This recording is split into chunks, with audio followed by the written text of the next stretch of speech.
हैं, अध्यारोप एक श्लोक आता है, अध्यारोप अपवादाभ्याम निष्प्रपंचम प्रपंचते शिष्याणाम वो सिद्ध्यर्थम तत्पज्ञ कल्पिता कर्मा।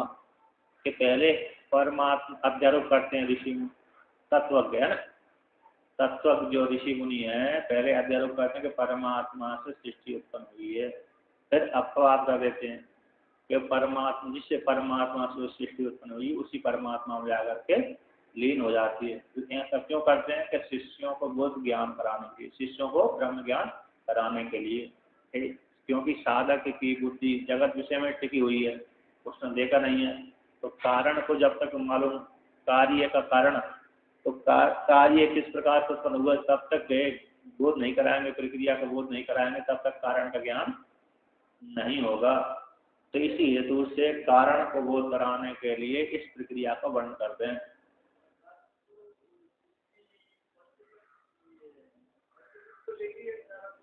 हाँ,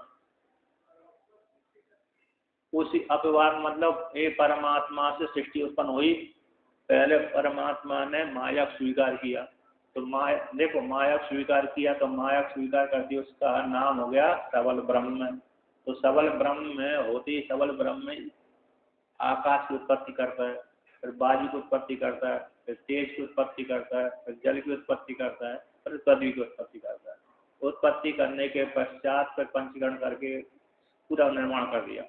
अब इसके पश्चात अब बात वही उसका ईश्वर का ही सबल ब्रह्म का संकल्प होता है कि अब मैं संगार करूँ, तो पृथ्वी को पुनः जल में मिला देता है भाई, है ना, फिर जल को फिर तेज में मिला देता है, फिर इनका अभाव होता रहता है, फिर तेज को वायु मिला देता है, वायु को फिर आकाश मिला देता है, आकाश फिर माया में लीन हो जाती है, तो माया ईश्वर में लीन हो जाती है, अथवा अनिर्वचनीय माया है, ईश्वर से उत्पन्न हुई माया के माध्यम से, तो आकाश अव्यक्त ईश्वर में लीन हो जाता है। तो अव्यक्त ईश्वर में लीन होती और ईश्वर का मुख्य स्वरूप होना ब्रह्म है, ये अपवाद हो गया।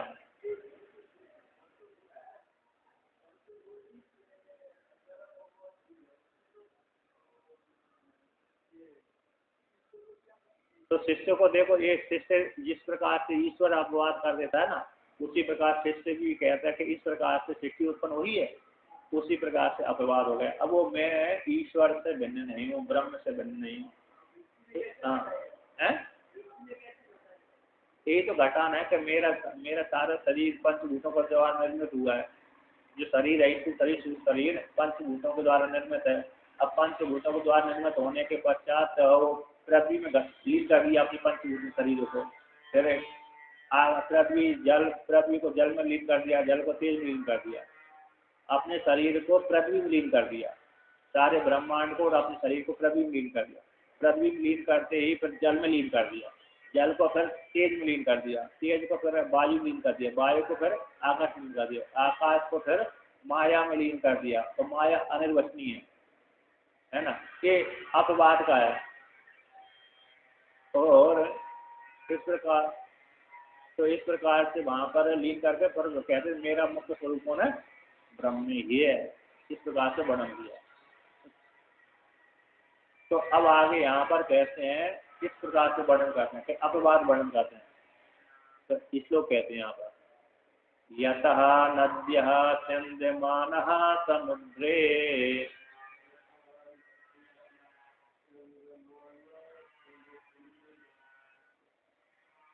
अस्तं गच्छन्ति नाम रूपे विहाय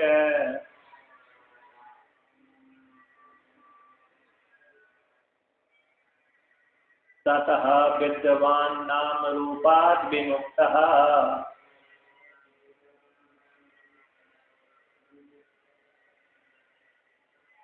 परात् परं पुरुषं उपैति दिव्यम्।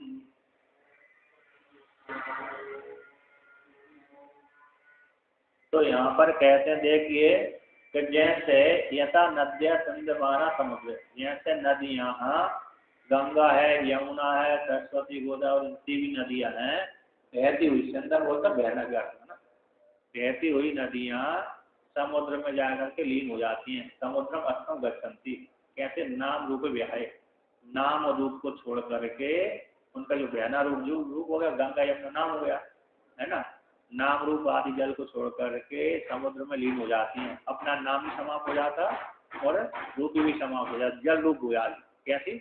जल रूप वाली थी। पहले समुद्र का भी जल और नदियों का जल एक ही है, तो समुद्र रूप जल वाली हो जाती है और समुद्र रूप वाली हो जाती है और समुद्र वाली हो जाती है। तो क्या नाम रूप को त्याग करके, तो जिस प्रकार से उदाहरण दिया उसी प्रकार से तथा विद्वान, उसी प्रकार से जिसको आत्मज्ञान हो गया ऐसा विद्वान भी नाम रूपा विमुक्ता, नाम रूप से विमुक्त होकर के, देवदत्त यज्ञदत्त नाम था और गोरा काला पीला वो उसका रूप था। तो नाम रूप से विमुक्त होता हुआ परात परम, परात यानी हिरण्यगर, हिरण्यगर से पर, जो कार्य ब्रह्म, कारणकारी ब्रह्म से पर जो पुरुष है, अथवा कारण ब्रह्म से भी निर्गुण निराकार जो परमात्मा है, कार्य कारण से पर जो निर्गुण निराकार परमात्मा पुरुष है, उस दिव्य पुरुष में लीन हो जाता है, एक ही भूत हो जाता है। जैसे घट का आकाश महाकाश में एक ही भूत हो जाता है, उसी प्रकार से साधक रूप जो विद्वान है, जो अपने को कूटस्थ ब्रह्म जानता है, उपाधि को त्याग करते ही ब्रह्म स्वरूप से युक्त एक ही भूत हो जाता है, ब्रह्म के स्वरूप में लीन हो जाता है, अपने स्वरूप में लीन हो जाता है।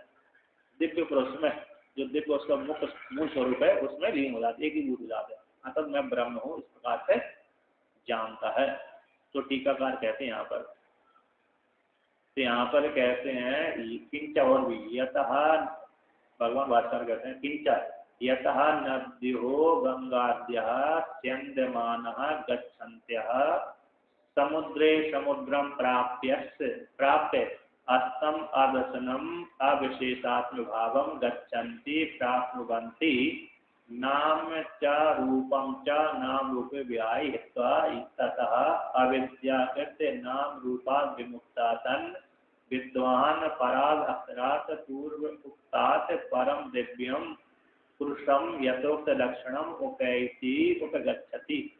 तो यहाँ तो कहते जैसे नदियाँ, गंगा आदि जो नदियाँ बहती हुई, चंदन काट होता है ना, बहती हुई नदियाँ हैं, बहती बहती समुद्र में समुद्र को प्राप्त हो जाती हैं, समुद्र को प्राप्त होकर के अस्तम यानी आदर्शनम अविशेषा आत्मभाव गच्छन्ति, सामान्य भाव को प्राप्त हो जाती हैं, विशेष भाव वाली वो नहीं रहती, यानी समुद्र को प्राप्त होकर के समुद्र रूप हो जाते हैं।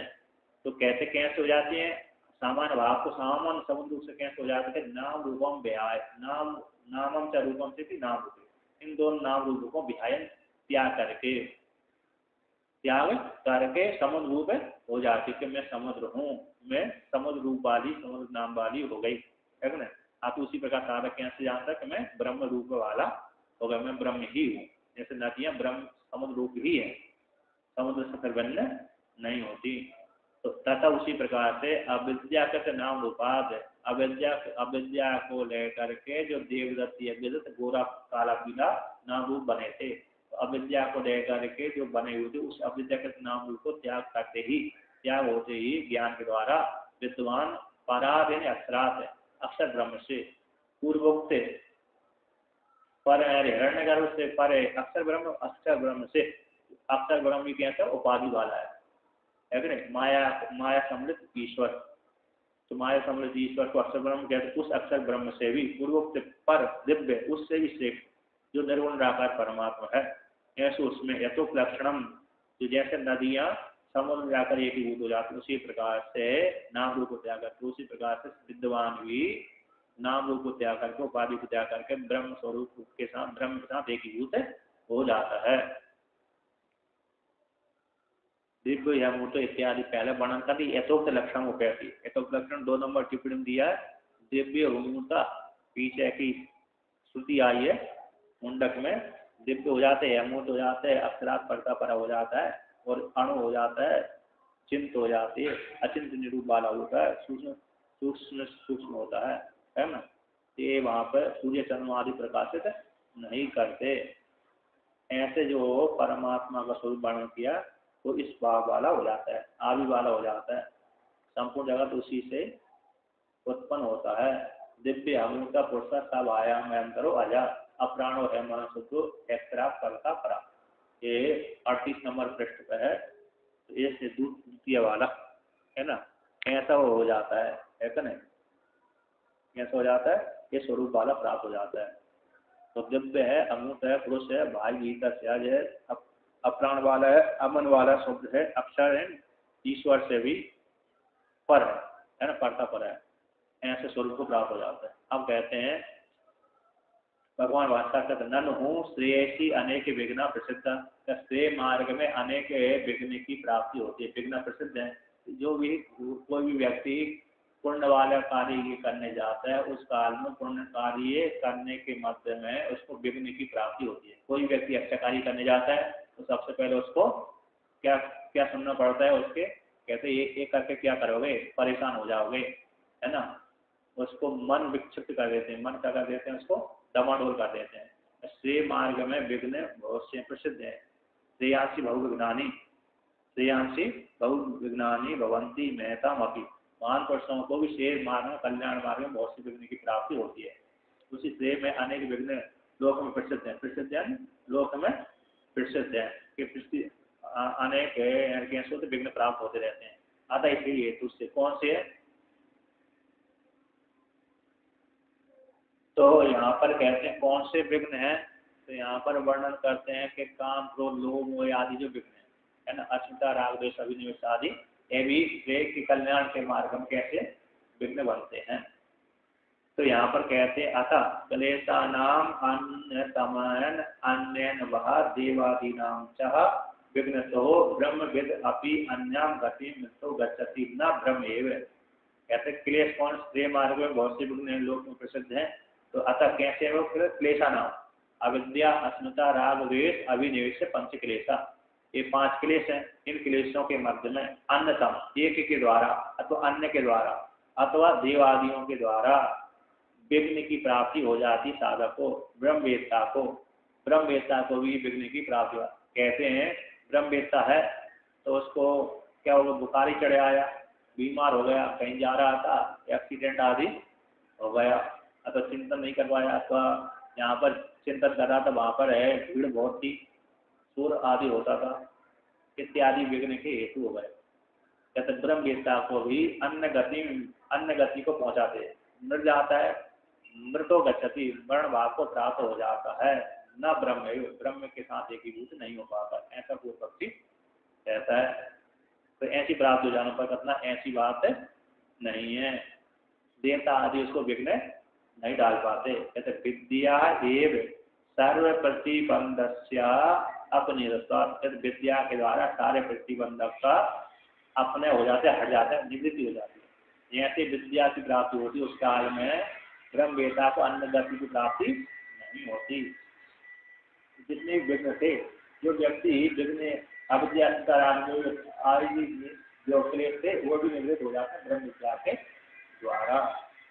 यदि व्यक्ति उसमें क्या हो गया, रूढ़ हो गया, तो कहते हैं अविद्या प्रतिबंधो, अविद्या प्रतिबंध मात्रो ही मोक्षो न अन्य प्रतिबंधा। कहते हैं अविद्या के प्रतिबंधक मात्र मोक्ष के प्रति, अविद्या प्रतिबंध मात्री है, मोक्ष के प्रति जो बंधन हेतु है, प्रतिबंधक है, अविद्या का प्रतिबंध मात्री है मोक्ष के प्रति, न अन्य प्रतिबंधा, मोक्ष के प्रति कोई अन्य प्रतिबंधक है नहीं, अविद्या ही एक प्रतिबंधक है, मोक्ष में हेतु बनती है। बंधन में मोक्ष के प्रति में हेतु कौन है, अज्ञान, अविद्या रूप जो अज्ञान है वही मोक्ष के प्रति हेतु बनती, कारण बनती है कि मोक्ष की प्राप्ति नहीं हो पाती, अज्ञान, और दूसरा कोई उसके प्रति प्रतिबंधक नहीं है। 6 नंबर टिप्पणी में अविद्या की कहते हैं अविद्या के अपने से सारे प्रतिबंधक हट जाते हैं। जिस काल में जिस व्यक्ति के अविद्या की निवृत्ति हो गई उस काल में ही क्या हो जाते हैं, सारे प्रतिबंधक अपने आप ही हट जाते हैं। कारण क्या से ही कार्य की निवृत्ति हो जाती है। तो कहते हैं तस्मा, कहते हैं इसलिए अविद्या प्रतिबंधक ही मोक्ष में हेतु बनता है, अविद्या मात्र मोक्ष के प्रति हेतु प्रतिबंधक में हेतु बनता है, दूसरा कोई नहीं है।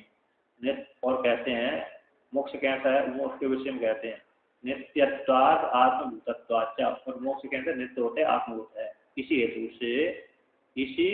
हेतु से वो उसके जिस काल में विद्या के द्वारा अविद्या की निवृत्ति हुई तो नित्य मोक्ष की प्राप्ति हो जाती है। नित्य मोक्ष है, आत्मभूत है और नित्य स्वरूप वाला है। ऐसे नित्य होने से, आत्मभूत होने से। वैसे वो मोक्ष की प्राप्ति किसके द्वारा हो जाती है? अविद्या की निवृत्ति होते ही, क्योंकि मोक्ष उसका स्वरूप, मोक्ष यानी ब्रह्म है, और नित्य ब्रह्म ही नित्य रहता है कि नहीं, और मोक्ष भी नित्य ही है। तो नित्य मतलब यहाँ पर कौन है? नित्य ब्रह्म ही है, उसका स्वरूप है।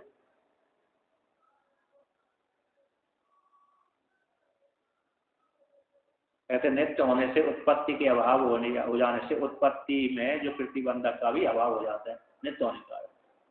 अनुभूतिर अभावे भी, अनुभूतिर अभावे भी ब्रह्म आत्मी चिंतता अपि असत प्राप्त ध्यान नित्यात्म ब्रह्म किम पुनः। अनुभव न होने पर भी मैं ब्रह्म हूँ, इस प्रकार से ब्रह्म का चिंतन करते रहना चाहिए।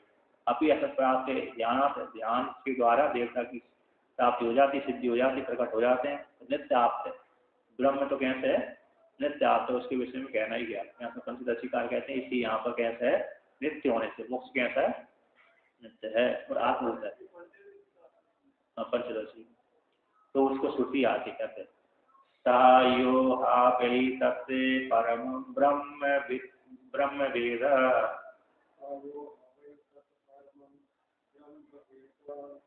ब्रह्मैव भवति न अस्य अब्रह्मवित् कुले भवति।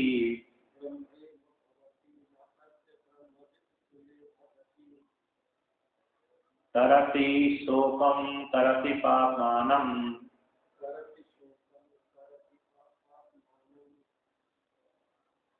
गुहाग्रन्थिभ्यो विमुक्तो अमृतो भवति।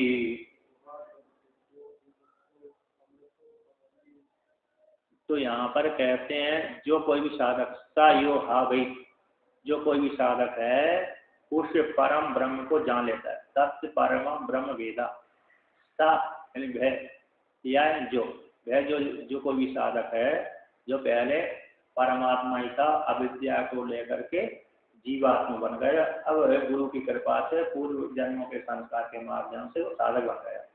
जो ब्रह्म ही जीव बना था, वही अब पूर्व कर्मों के सुकृत के माध्यम से वह साधक विद्वान हो गया। अब वैराग होकर के गुरु की शरण में गया, वेदांत श्रवण किया और चिंतन आदि मनन किया, तो वह साधक सा योग, वैसा ब्रह्म रूप जो साधक है वह तत् परम ब्रह्म वेद, उस परम ब्रह्म परमात्मा, पर ब्रह्म यानी परमात्मा को जान लेता है।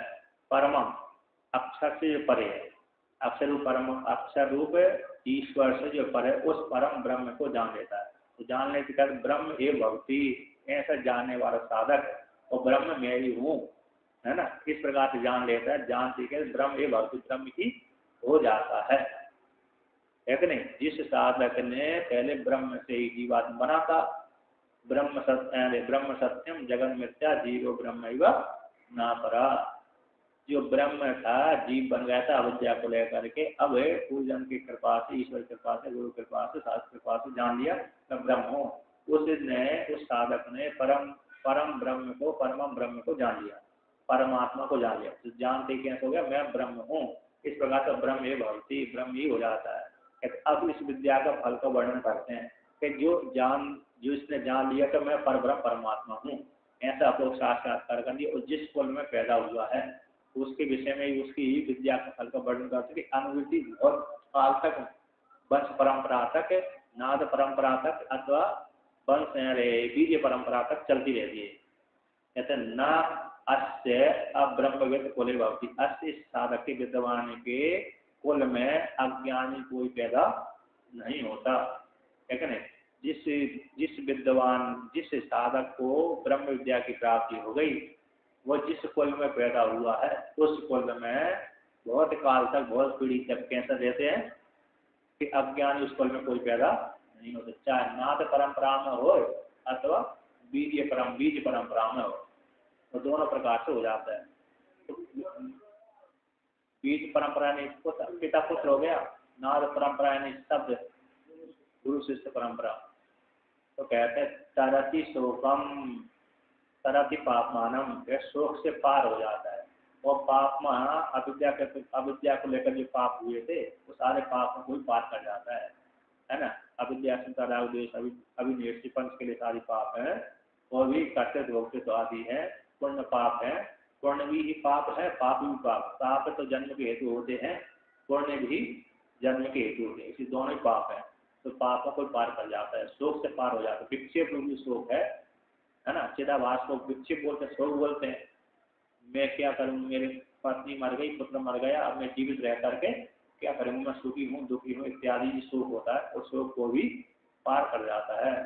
गुहा ग्रंथि जो विद्यते हृदय ग्रंथि छिद्यंत सर्व संशय क्षीयंत चाच कर्माणि तस्मिन् विट्टे परावरे।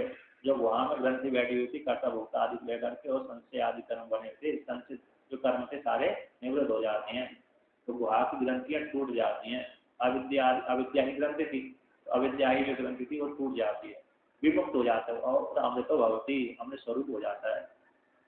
तो यहाँ पर कहते हैं तस्मात् स यः कश्चित् आव्यहि लोके तद परमं ब्रह्म वेद साक्षात् अहम् एव अस्मि इति स न अन्यां गतिं गच्छति। इसी हेतु से नित्य होने के कारण, मोक्ष कैसा आत्मभूत होने से नित्य होने के कारण सा साधक सा या कश्चित् जो कोई भी साधक आ गई इस रूप से अस्मिन लोके, इस पृथ्वी लोक में शरीर में रहते रहते परम तत्परमम ब्रह्म वेदा, उस ब्रह्म को जान लेगा साक्षात हम एवं अस्मि, वो ब्रह्म कहता हूँ वो मैं ही हूँ। ब्रह्म सत्यम जगत मिथ्या, ब्रह्म ही सत्य है, यानी जो ब्रह्म है वो मैं ही हूँ। जो निर्गुण निराकार परमात्मा है वह मैं ही हूँ। तत्त्वमसि अयम आत्मा ब्रह्म हम ब्रह्मास्मि प्रज्ञानम ब्रह्म इत्यादि महावाक्यों के माध्यम से विचार के द्वारा महावाक्यों से मैं ब्रह्म हूँ साक्षात रूप से अपो साक्षात्कार रूप से जान लेता है।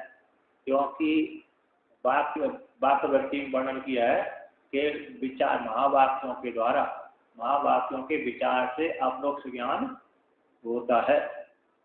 ऐसा वाक्य वृत्ति में भगवान आदि गुरु शंकराचार्य भगवान ने वर्णन किया है।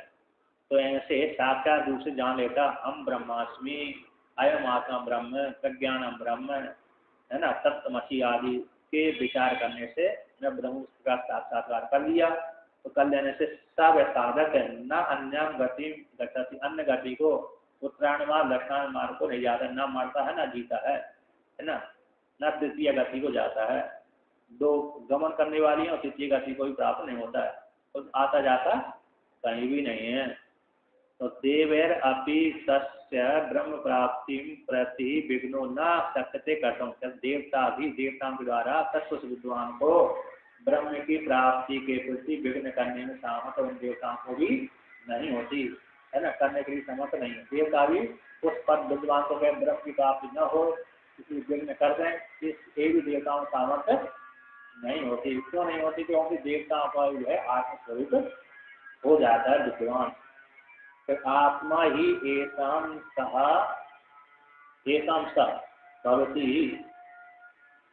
है कि नहीं, तस्मात् ब्रह्म विद्वान ब्रह्म भवती, कैसे है एताम देवानाम आत्मा एक सा भवती, वह विद्वान देवताओं की भी आत्मा होती है। तस्मात् इसी हेतु से ब्रह्म विद्वान ब्रह्म भवती, इसलिए विद्वान ब्रह्म होगा तो ब्रह्म को जानने वाला होने के कारण ब्रह्म भवती, ब्रह्म ही हो जाता है। किंचा नाच ब्रह्मविद नाच अभितो अब्रह्मविद कुल भवती, अच्छे विद्वान के कुल में कोई अज्ञानी पैदा नहीं होता। किंचा तरस शोकम अनेक इससे वैकल्य निमित्तम मानसम संतापम जीवन एक अतिक्रांतो भवती, कहते तरस शोकम अनेक पीठ से वैकल्य, एक फल की प्राप्ति हो एक फल की प्राप्ति नहीं हो, जो इसको लेकर के निकलता आती है मन में, है ना, एक प्राप्त क्यों नहीं हुआ, एक प्राप्त क्यों हो गया, जो चाह रहा था वो नहीं मिला, जो नहीं चाह रहा था वो मिल गया। तो जो इष्ट वैकल्य निमित्त को लेकर के मानसिक जो संताप होता है वो जीता हुआ ही जीवित रहते हुए अति काम को भक्ति जीवन मुक्ति अवस्था में रहते रहते क्या हो उसको क्या कहते पार कर जाता है, ज्ञान होती, ठीक है ना। मन के मानसिक संताप से वो निवृत्त हो जाते हैं। कहते तरफ से पाप मानम धर्मा से जो पाप है उसको ही पार कर जाता है। वह ग्रंथि जो हृदय में जो अविद्या ग्रंथि थी उससे विमुक्त हो जाता है। सन अमृतो भवती, अमृत हो जाता है। इसी उत्तम जो कहा गया विद्यते हृदय ग्रंथि इत्यादि वाक्य द्वारा जान लेना चाहिए। हृदय की ग्रंथि कैसे हो जाते हैं, निवृत्त हो जाते हैं, टूट जाते हैं, संशय भी निवृत्त हो जाते हैं, सारे कर्म भी क्षीण हो जाते हैं। जो मैं आत्मा हूँ कि नहीं हुई संशय था, देह में आत्मबुद्धि थी वो भी निवृत्त हो जाती है। तो सारे कर्म भी क्षय को प्राप्त हो जाते हैं। संशय द्वारा तो ज्ञान के द्वारा मुक्त हो जाते हैं, प्रारब्ध भोग के द्वारा प्राप्त हो जाते हैं, क्षय हो जाते हैं, और क्रियमाण कर्म उसको फल देने वाले नहीं होते। तो उसके विषय में और भी कहते हैं, तद एतद् ऋचा अप्युक्तम्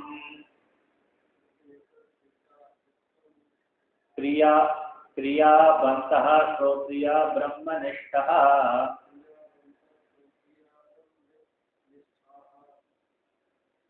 स्वयं जुह्वता एकर्षिं श्रद्धयन्तः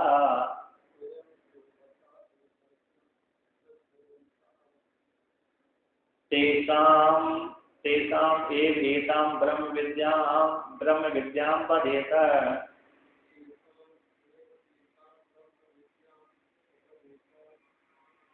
चरोवृतं विधिवत् येस्तु चीर्णम्।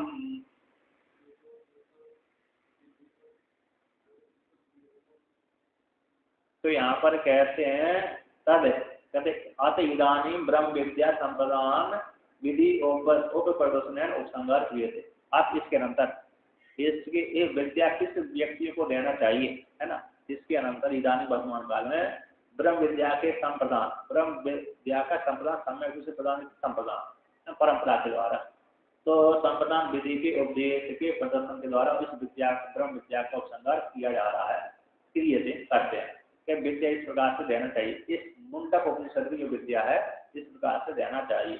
तद एतद् ऋचा अभ्युक्तम्, यह जो विद्या है, विद्या का विधान देने का, विद्या के देने का विधान है ना, इस प्रकार से विद्या देना चाहिए शिष्यों को, श्रद्धालु को, विद्या के अधिकारी को इस प्रकार से विद्या देना चाहिए, ये विधान किया जा रहा है यहाँ पर मुंडक उपनिषद वाले विद्या पर। ऋचा अभ्युक्तम, ऋचा मंत्र के द्वारा अभ्युक्तम प्रकाशम कहा गया है कि इस प्रकार से इस विधि के द्वारा शरण में आए हुए विद्यार्थियों को, अधिकारियों को, शिष्यों को विद्या उपदेश करना चाहिए। तो कहते हैं क्रियावंतः श्रोत्रिय ब्रह्मनिष्ठा, जो निष्काम कर्म करने वाले, क्रियावंत यहाँ पर कौन से, निष्काम कर्म करने वाले, जिनका निष्काम करते करते अंतकरण शुद्ध हो गया। श्रोत्रिय, श्रोत्रिय मतलब यहाँ पर वर्णन करता है श्रोत्रिय ब्रह्मनिष्ठा, श्रोत्रिय अपर ब्रह्मनिष्ठा है और निर्गुण परमात्मा को जानने की इच्छा कर रहा है। श्रोत्रिय इसका किसका, वेद का श्रवण करते हैं, ब्रह्म का श्रवण करते हैं, है ना, श्रोत्रिय है। शास्त्र का श्रवण कर लिया, अनुशीलन कर लिया, और कहते हैं ब्रह्मनिष्ठा, अपर ब्रह्मनिष्ठा है। शास्त्र का श्रवण करके, चिंतन करके, मनन करके अपर ब्रह्म को जान लिया, अब पर ब्रह्म को जानने की इच्छा है, अपर ब्रह्म में पूर्ण निष्ठा हो गई, अपर ब्रह्म में हिरण्यगर्भ में पूर्ण निष्ठा हो गई और पर ब्रह्म को जानने की इच्छा करते हैं। ऐसे श्रोत्रिय जो ब्रह्मनिष्ठ है ना, वो ब्रह्मनिष्ठ परमात्मा को जानने की इच्छा करने वाले हैं। कहते हैं स्वयं जो बातें एक असीम श्रद्धा यंत्रो, ये श्रद्धा से युक्त है। कैसे, ये श्रद्धा से युक्त होकर के स्वयं एक असीम जुगते वैश्वानर नाम की अग्नि में तो अपने आप को परमात्मा में हवन करते हैं। यहाँ पर तो अग्नि को स्वयं एक असीम जुगते, तो स्वयं एक असीम एक ऋषियन गच्छति, ऋषियन ऋषि धातु गच्छति अर्थ में अकेला जो चलता है उसको एकाशी बोलते हैं। सूर्य भगवान को एकाशी बोलते हैं, अथवा हिरण्यगर्भ को भी अकेला क्या चलता है उसको एकाशी बोलते हैं। मात्र विश्व अंतरिक्ष में चलता है उसको एकाशी, अथवा सूर्य भगवान, अथवा यहाँ पर विराट नाम की जो अग्नि है ना, विराट नाम की अग्नि में हवन कर लिया, ऐसी एकादशी में हवन कर देते हैं श्रद्धा से युक्त होकर के। कौन, जो श्रोत्रिय क्रिया वाले श्रद्धावंता श्रोत्रिय ब्रह्मनिष्ठा ऐसे एकादशी नाम की अग्नि में अपने आप को हवन कर देते हैं, विराट रूप अग्नि के साथ एकीभूत कर लेते हैं।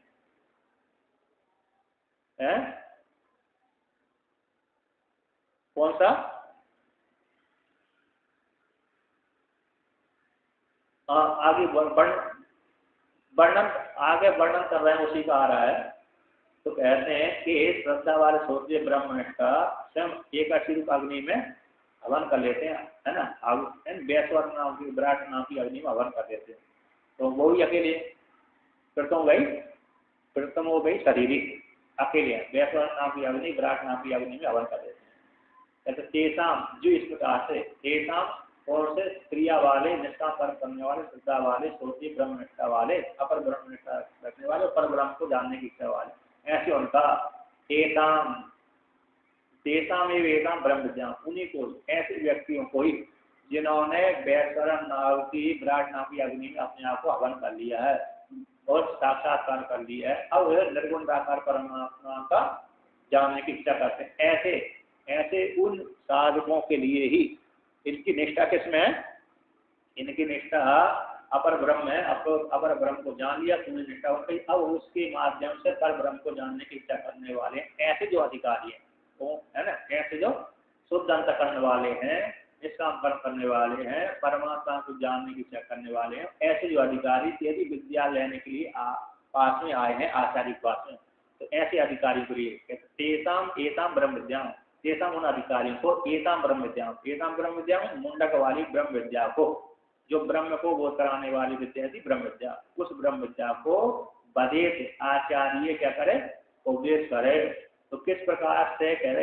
ऐसे कहते सर्वव्रतम विधिवत यीर्णम, जो विधिवत सर्वव्रत को धारण करता है उनके लिए, है ना, जिनके द्वारा, तो सर्वव्रत का अर्थ है यहाँ पर कि सर्वव्रत मतलब अग्नि को धारण करता है, तो अग्नि को सर पर धारण करता है, उसको बोलते हैं सर्वव्रत। तो कौन सी अग्नि को धारण करते हैं? तो दो अग्नि यहाँ पर, यह एक साक्षात अग्नि है तो जला देगी, तो भस्माग्नि कौन सी अग्नि है? भस्माग्नि। शिव पुराण में और देवी भागवत पुराण में ये सर्वव्रत आया है, इसी का ही दूसरा नाम है पाशुपत व्रत है।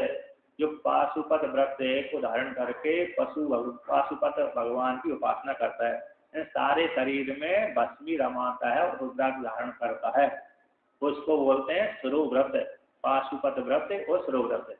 उसमें श्लोक आता है अग्निर इत्यादि मंत्र ही षड्भी शुद्धन भस्मना सर्वांग उद्धूलनम कुर्यात श्लोवृत्तः समावयम।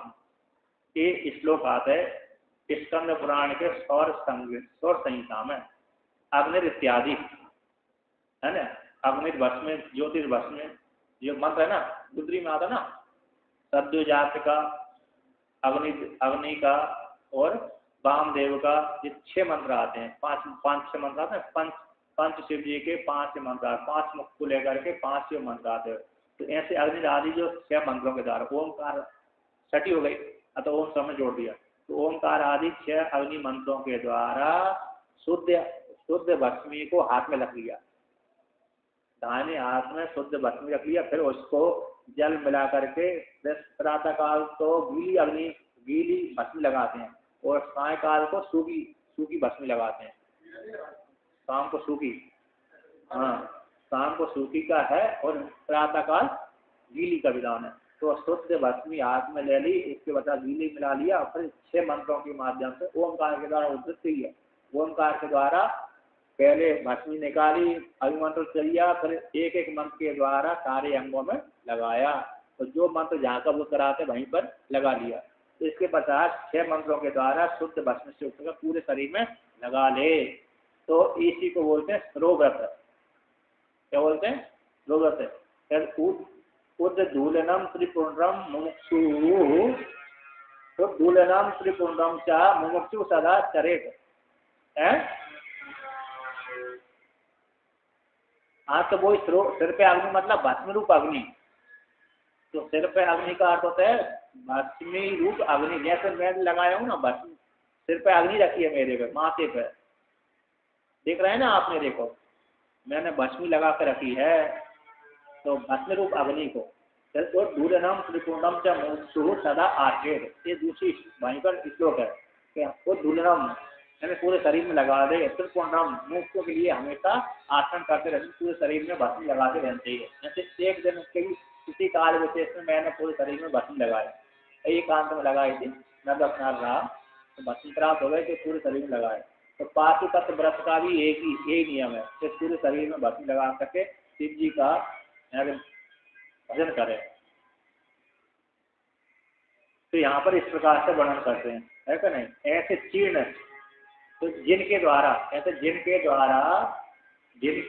यही है ना, जिन साधकों के द्वारा विधिवत सर्वव्रत धारण किया गया है, चीर्णमन अनुष्ठान किया गया है, जिनके द्वारा विधिवत प्रोव्रत यानी भस्म को सिर पर धारण किया गया है, भस्म रूप अग्नि को सिर पर धारण किया गया, आचरण किया गया, शुद्ध अंतःकरण वाले हैं, निष्काम कर्म करने वाले हैं, ऐसे व्यक्तियों के द्वारा जो इस प्रकार से अनुष्ठान किया गया है, ऐसे व्यक्तियों के लिए क्या करे, एक ब्रह्म विद्या का उद्देश्य करे आचार्य।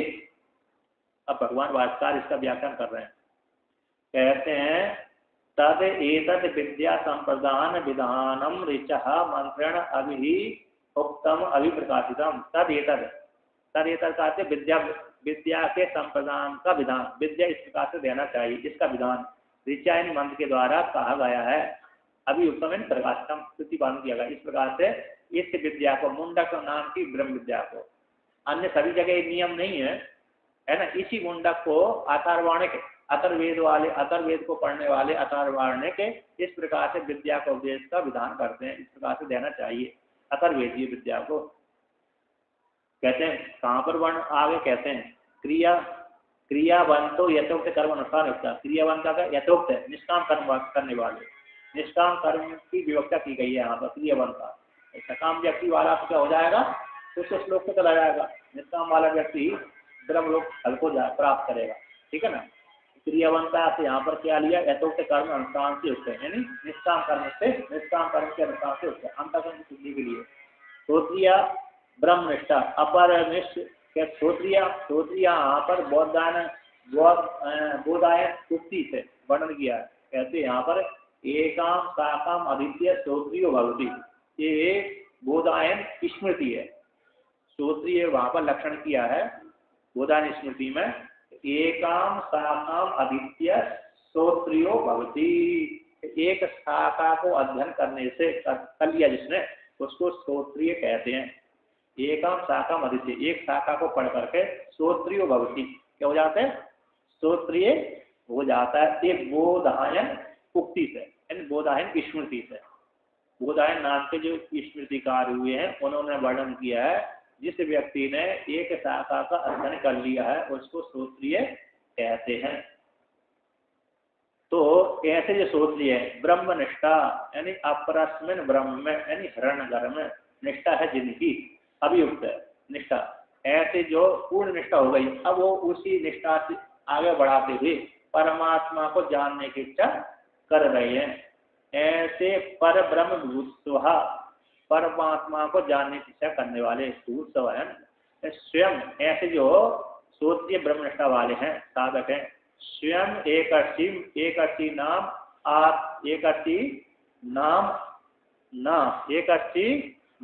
अग्निम, एकर्षि नामानम अग्निहिम जोवति श्रद्धावंतो श्रद्धा न संतो एक, कहते स्वयं एकर्षि में, यानी एकर्षि नाम है जिस अग्नि का, एकर्षि अकेला जो चलता है, एक ऋषियन गच्छति, जो अकेला चलता है, सूर्य भगवान, हिरण्यगर्भ, वायु देवता, अथवा विराट नाम की अग्नि, कृतों हो गई शरीरी, ठीक है ना।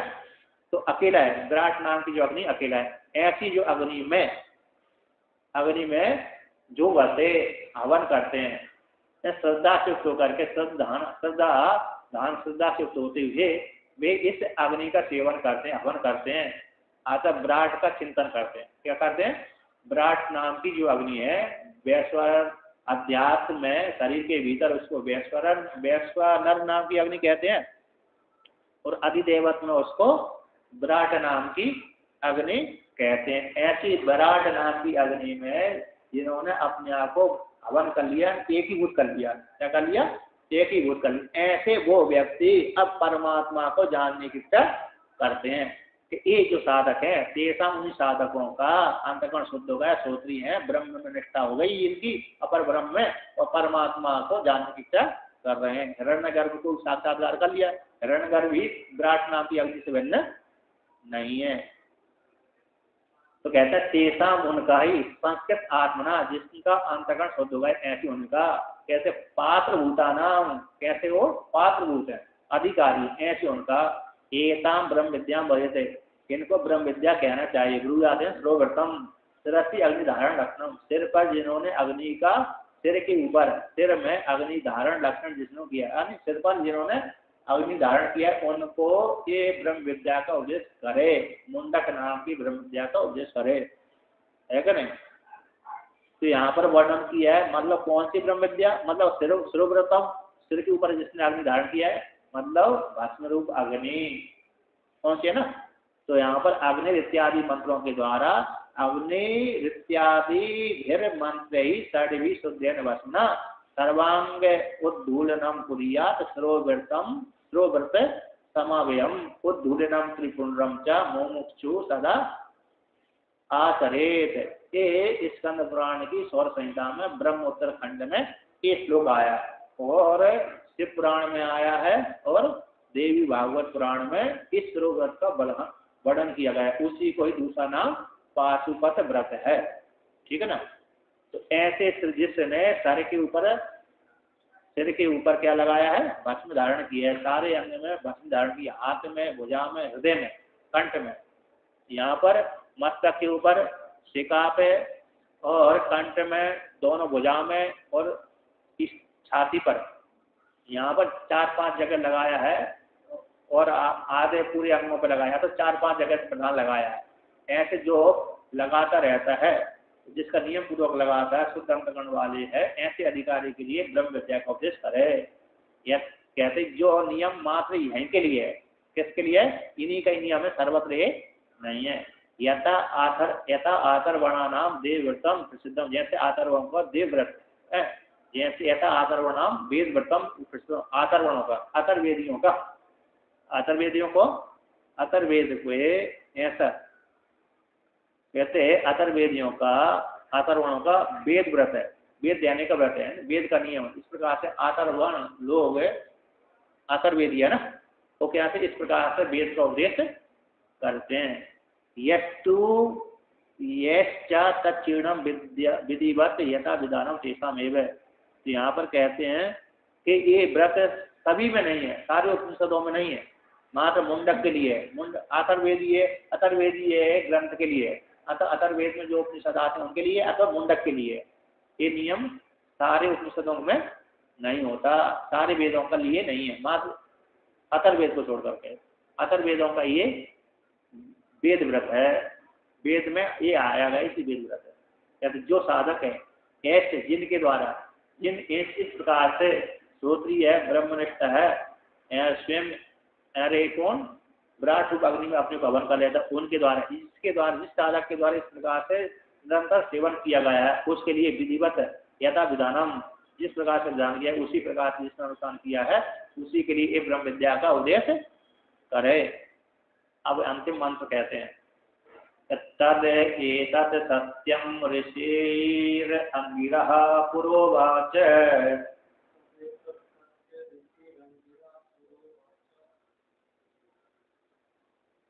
न एतद् अचीर्ण वृतो धीते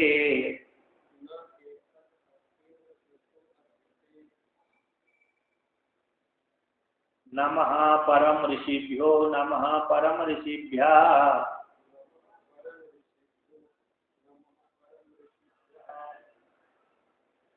तो यहाँ पर कहते हैं तद एतत् सत्यम, तद एतत् सत्यम है ना, वह एतत् जिसके विषय में अंगिरा ऋषि से शौनक के विधिवत उनके शरण में आए थे, तो अंगिरा ऋषि ने अपने शिष्य शौनक शिष्य के लिए ब्रह्म विद्या का उपदेश किया था। जो विधिवत शरणागत आया था कि एक परम किस एक के जान लेने पर सब कुछ जान लिया जाता है, तो शुरू में जो आया था है ना, उस बात को यहाँ पर कहता है ये सत्यम पुरुष को, किसको लिया, सत्यम पुरुष के शौनको हा गई महासालो अंग्रेजम विधिवत उपसन्न प्रत्यक्ष तस्मिन् भवो विज्ञात सर्वविदम विज्ञातम भवति। ये तीसरा मंत्र है, उसमें शौनक जो महासाल थे, महाग्रह थे, अंगिरा के पास में विधिवत गए थे। ऐसे अंगिरा नाम के ऋषि ने तद एतत् सत्यम, जो तीनों कालों में रहता है, अक्षर ब्रह्म है, निर्गुणाकार परमात्मा है, अक्षर ब्रह्म, उस अक्षर ब्रह्म का उपदेश किया। किसके लिए किया, पुरो, पहले जो शौनक ऋषि उनके पास में आए थे उवासन कहा था, अंगिरा ऋषि के पास में जो आए थे विधिवत आए थे, शिष्य रूप ग्रहण किया था, तो उन्होंने एक जो पूछा था किस एक परमात्मा को जान लेने पर सब कुछ जान लिया जाता है, तो उसके लिए सत्य ब्रह्म सत्य है ना, फिर इस एक अक्षर ब्रह्म का उपदेश किया अंगिरा ऋषि ने। न एतद अचीर्ण व्रतो अधीते, कहते जिसने इस ग्रंथ समुदाय वाली विद्या को चीर्ण कहते हैं ऐसा व्रत धारण नहीं किया गया, उसके लिए एक क्या ना करे, विधिवत है श्रोव्रत का अनुसार नहीं किया, उसके लिए ब्रह्म विद्या का उपदेश न करे। कहते एतद, एतद है ग्रंथ जातम, ग्रंथ जात वाली जो विद्या को जो संस्कार नहीं है ना, असंस्कार रहते हैं। चीर्ण व्रत है संस्कार वाला, अचीर्ण वाला, अचीर्ण व्रत वाला है असंस्कार वाला। न अधीते, अध्ययन न करे, विद्या को उपदेश न करे, यानी भस्म रूप जो अग्नि है, भस्म रूप अग्नि को जिसने धारण नहीं किया, अशुद्ध अंतकरण वाला नहीं है, वो वैराग्य वाला नहीं है, वैराग्य वाला नहीं है, उसको ये अध्ययन न करे, यानी विद्या न उपदेश करे। है ना, जैसे गीता में वर्णन किया ये गोपनीय विद्या है, किसको देना चाहिए, पुत्र को देना चाहिए, शिष्य को देना चाहिए, अधिकारी को देना चाहिए, दुष्ट व्यक्तियों को नहीं देना चाहिए। तो यहाँ पर भी इस ग्रंथ ग्रंथ में आई हुई, मुंडकोपनिषद में आई हुई ब्रह्म विद्या को जिसने चीर्ण व्रत का धारण नहीं किया है, अर्थात भस्म अग्नि का धारण नहीं किया है, वैराग्य वाला नहीं है, संस्कारित नहीं है, ऐसे व्यक्ति को ये विद्या न अध्ययन करे, न अधीते। तो अब कहते हैं जिन्होंने ब्रह्म विद्या दी है उसके लिए विधान करते हैं, उसको प्रणाम करते हैं।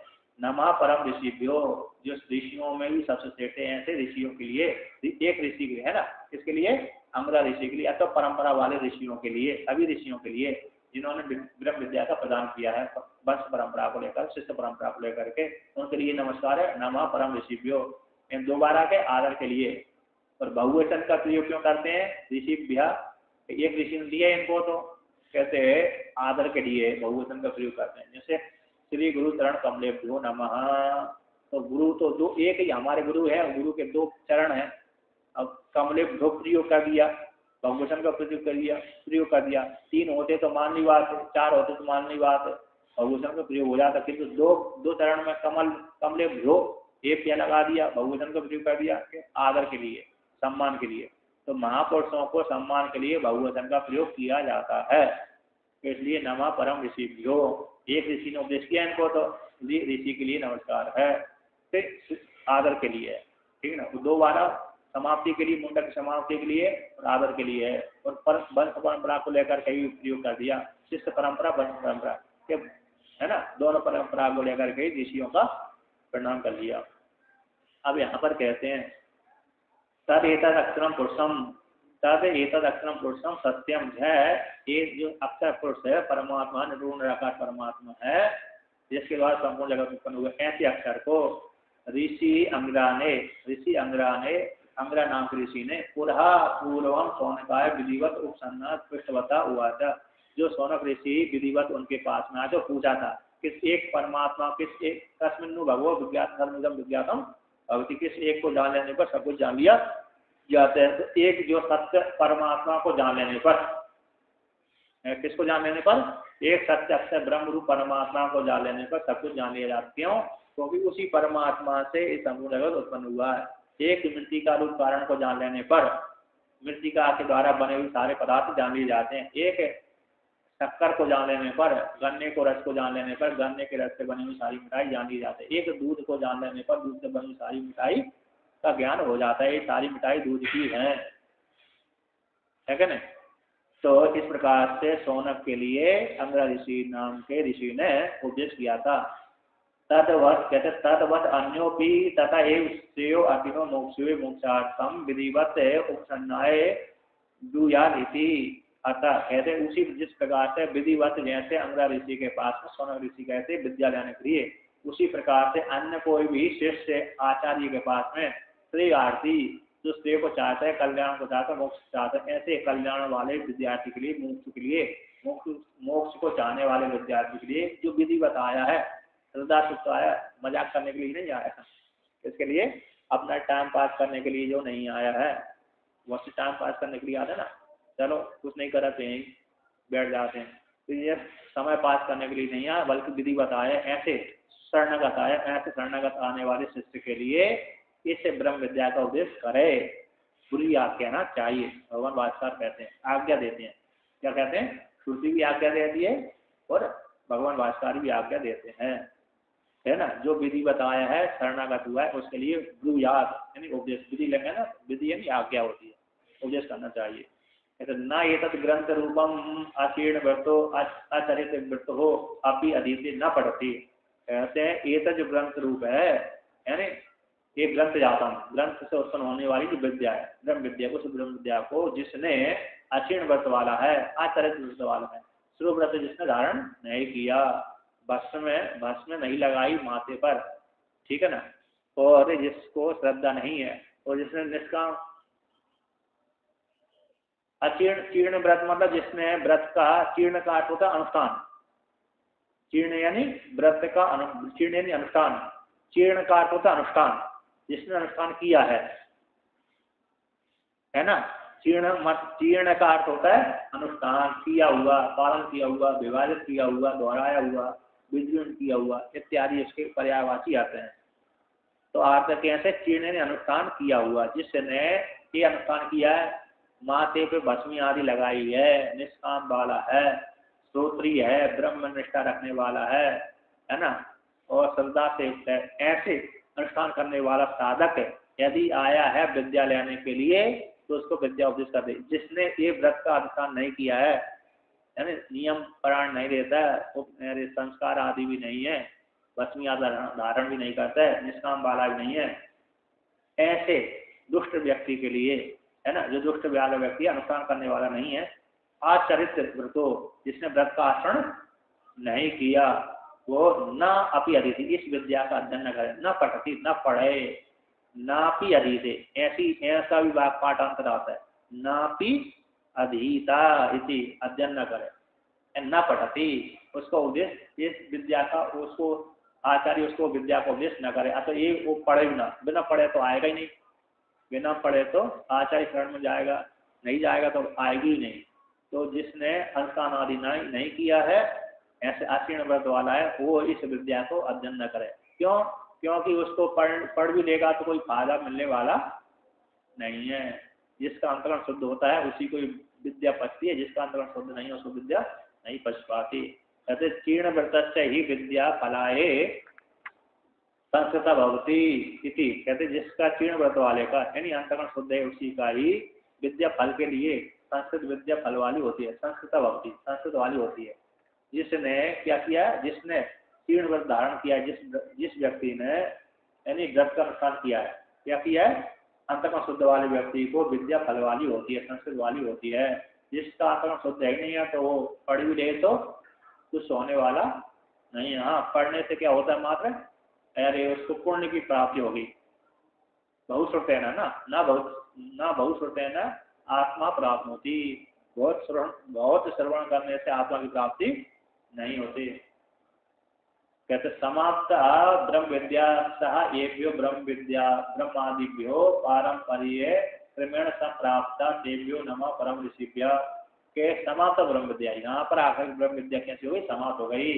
सब जो ब्रह्म विद्या समाप्त हो गई, ये जिनके द्वारा आई गई, एक भ्यो ब्रह्म विद्या भ्यो ब्रह्मादिभ्यो, एक जो जिनके द्वारा, जिनसे ब्रह्मादियों से जो ब्रह्म विद्या समाप्त हो गई, जिनसे आई है, ब्रह्मादियों से आई है। क्योंकि ब्रह्म ईश्वर ने उनके हृदय में वेद स्फुटित कर दिया, किसके, ब्रह्मा जी के। तो ब्रह्मा जी ने अपने ज्येष्ठ पुत्र के लिए दिया, ज्येष्ठ पुत्र ने अपने दूसरे पुत्र को लिए दिया, फिर दूसरे ने फिर तीसरे शिष्य को लिए आया, तो परंपरा से अंग्रेज ऋषि के पास में आई।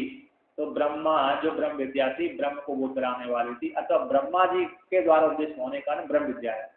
एक तो ब्रह्म विद्या किसके द्वारा है, ब्रह्मा जी के मुख से होने के कारण ब्रह्म विद्या है, अथवा ब्रह्म के स्वरूप को बोध कराती है, इसलिए भी ब्रह्म विद्या है। एक तो ब्रह्मा जी के मुख से आई है उसलिए ब्रह्म विद्या है, ठीक है ना, ब्रह्मा जी के मुख से निकली हुई है, ब्रह्म को बोध कराने वाली। तो एक दूसरा है आदेश का, तो ब्रह्म के स्वरूप का बोध कराती है, इसी हेतु से ब्रह्म विद्या है। ऐसे जिनके द्वारा, जिनसे ब्रह्मादियों से पारंपरिक परंपरा के द्वारा संप्राप्त ये हम लोगों को प्राप्त हुई है, ऐसे उनके लिए, जिनके द्वारा जिनसे आई है, ऐसे उनके उन आचार्यों के लिए नमः परम ऋषिभ्य, उन ऋषियों के लिए नमस्कार है, नमस्कार हो। परमम ब्रह्म साक्षात दृष्टवंतो ये ब्रह्मादय हो अब गते बंतश्चते परम ऋषिः तेभ्यो भूयो नमः कि परमम ब्रह्म साक्षात मैं ब्रह्म हूँ, है ना। अब जैसे जिन्होंने पर ब्रह्म को साक्षात्कार कर लिया, किसके द्वारा? ते ही एनत निर्दिष्टम पशु, जैसे केनोपनिषद में आया है कि उस सबसे पहले ब्रह्म को किसने देखा? इंद्र ने देखा, अग्नि ने देखा, वायु ने देखा। इसलिए सबसे पहले इंद्र ने देखा, इंद्र के बाद फिर वायु अग्नि ने देखा। तो निर्दिष्टम नजदीक में जाकर किसने देखा? साक्षात्कार किया इंद्र अग्नि वायु देवता ने। इसके बचाव उनके माध्यम से अन्य देवता ने किया। उसी प्रकार से जिसने अपरोक्ष साक्षात्कार कर लिया, परम ब्रह्म, उस परम परमात्मा को साक्षात दृष्टवंता, साक्षात जिन्होंने देखा, इसलिए एक नंबर टिप्पणीकार कहते हैं ते ही एनत निर्दिष्टम पशु, उन अग्नि आदि देवताओं ने, अग्नि वायु इंद्र देवता ने नजदीक में जाकर उसको ब्रह्म को देखा। कहाँ पर? केनोपनिषद में कहते ये जो ब्रह्मादि, और ब्रह्मादि में भी किसने? ब्रह्मादि ने, अंग्र ऋषियों ने, अन्य ऋषियों ने ही इसको अवगत बनता अपरोक्ष साक्षात्कार कर लिया। उन्होंने साक्षात्कार कर ही लिया, देखा था नजदीक में जाकर इंद्र आदि देवता ने, और इन ब्रह्मा आदियों ने भी उसका साक्षात्कार किया है। कहते हैं दोनों प्रकार से तेज ऐसे परम ऋषियों को, जो परम ऋषि हैं उनके लिए भूयो भूयो नमस्कार, बार बार नमस्कार है, जिन्होंने साक्षात्कार कर लिया और जिन्होंने अवगत कर लिया है। अब तो अवगत है, प्रत्यक्ष रूप से जान लिया।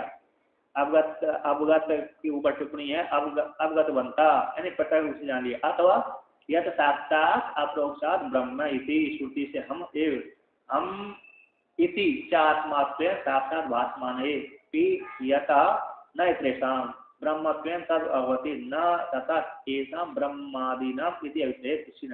अवगत बनता हो गए, साक्षात प्रत्यक्ष रूप से जान लिया। यत साक्षात अप्रोक्षात ब्रह्म, जो साक्षात अप्रोक्ष ब्रह्म वो मैं ही हूँ, है ना। आत्मत रूप से, कैसे भी अभिन्न रूप से मैं ही ब्रह्म हूँ, मैं ही ब्रह्म। इस प्रकार से उन्होंने अवगत बनता साक्षात्कार कर लिया जिन्होंने ब्रह्मा आदि ऋषियों ने। तो जिन्होंने अप्रोक्ष रूप से साक्षात्कार कर लिया ते भी उन परम ऋषियों के लिए बार बार प्रणाम है, नमस्कार है। दो बार क्यों दिया है? द्विर्वचनम अति आग्राहकम मुंडक समाप्ति अर्थम च, दो बार जो वचन है परम ऋषिभ्यो, है ना। तो परम नमः परम ऋषिभ्यो, नमः परम ऋषिभ्या, ऐसे दो बार बोला है अति आदर के लिए, और मुंडक के समाप्ति के लिए आया है, ठीक है ना। इति तृतीय मुंडके द्वितीय खंड इति मुंडक उपनिषद समाप्ता। तो कहते हैं इति श्रीमद् गोविंद भगवत पूज्य पाद शिष्य परमहंस परिव्राजकाचार्य श्रीमत् शंकर भगवता कृतौ आतर्वण मुंडक उपनिषद भाष्य समाप्तम। ओम पूर्णमदः